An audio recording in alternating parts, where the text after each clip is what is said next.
इसी पर गुफ्तगू करते हैं। पीपल्स पार्टी के सीनियर रहनुमा निसार खोड़ो साहब ने हमें ज्वाइन किया। निसार खोड़ो साहब, बहुत शुक्रिया, आपने वक्त निकाला प्रोग्राम के लिए।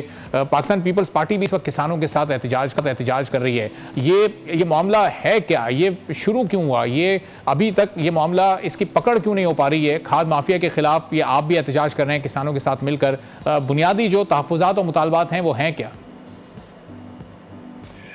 इसका एक सीधा सीधा मतलब होता है कि वो जो कंपनियां, इंडस्ट्री जो यूरिया खाद बनाती हैं वो या तो ज्यादा खाद बनाएं, उनको गैस वैस की जो शिकायत होती है वो नहीं होनी चाहिए। अगर वो ज्यादा बनाएंगे, प्रोडक्शन करेंगे, तो आवाम की डिमांड जो है वो मीट हो सकेगी। अगर इंडस्ट्री कह रही है कि मैं फुल कैपेसिटी में चल रहा हूं, लोगों की डिमांड ज्यादा है, फिर ये मसला हो जाता है कि जो लोग वहां से खरीद के लाते हैं यूरिया, ये जो डीलर्स होते हैं या जो दुकान वाले होते हैं, वो या तो फिर वो जखीरा अंदोजी कर रहे हैं, जखीरा अंदोजी जानबूझ कर करके और लोगों को महंगे दामों पे बेचते हैं। और जो खातेदार हैं, जो ज़राअत पेशा लोग हैं, वो उनकी मजबूरी होती है कि हम ये खाद लें तो फसल अच्छी होगी, फसल अच्छी होगी तो पाकिस्तान की मईशत बेहतर होगी। पाकिस्तान वैसे भी ज़राअत पर मुश्तमिल एक मुल्क है, उसकी इकानमी ज़राअत पर डिपेंड करती है।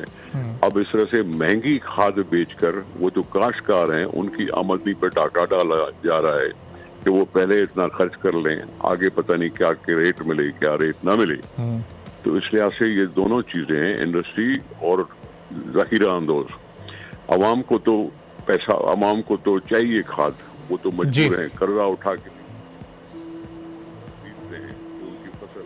तो खोड़ो साहब, ये इस बहरान का असल जिम्मेदार है कौन? ये खाद माफिया के खिलाफ कार्रवाई अभी तक क्यों नहीं हुई? इसको कैसे रोका जा सकता है जो पूरी सूरत हाल पैदा हो रही है? आप सिंध की सबसे बड़ी जमात रहे हैं, तो इन 15 सालों में आप लोगों ने कुछ क्यों नहीं किया? आप भी इनके सामने मुकम्मल बेबस हैं। माफिया का नाम मुझे कहां से आएगा कि मैं माफिया बैठ के नाम लूं? एक है जो कंपनियां खाद बनाती है, उनसे खाद ले कौन जाता है? वो रिटेलर्स जो वहां से खरीद के अपने गोडाउन में रखते हैं और आवाम को वो बेचते हैं। या तो फिर इतनी ज्यादा तरीकाकार ठीक होना चाहिए कि काश्तकार खुद आके यूरिया ले ले, खुद आके खरीदे कंपनियों से, या तो ये तरीका है।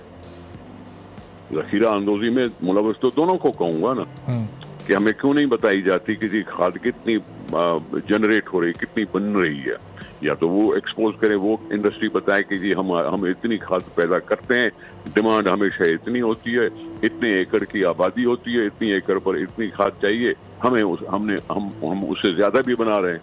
या तो वो इंडस्ट्रियां डिक्लेयर करें अपनी बातें, या फिर जखीरा अंदोजों पर छापा कि आवाम को सहूलत मिले, आवाम को सस्ते दामों में कुछ ना कुछ जो एक्चुअली सरकारी रकम मुकर्रर है उस पर भी नहीं मिल रही। सरकारी रकम कोई 3,500 के करीब है।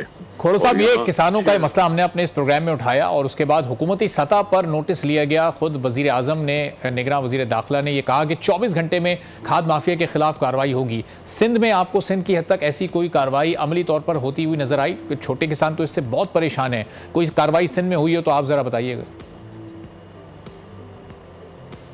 जो छोटे से किसान मुजाहिर थे, मैं तो किसानों की बात करूंगा ना, मुझे क्या मालूम हुकूमत कौन से छापे मार रही है, कौन सी पकड़ रही है।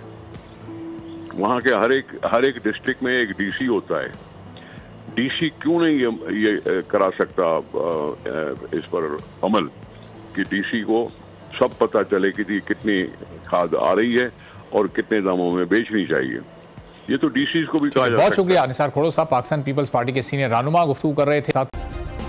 सब्सक्राइब करें और बेल दबाएं ताकि कोई खबर रह न जाए।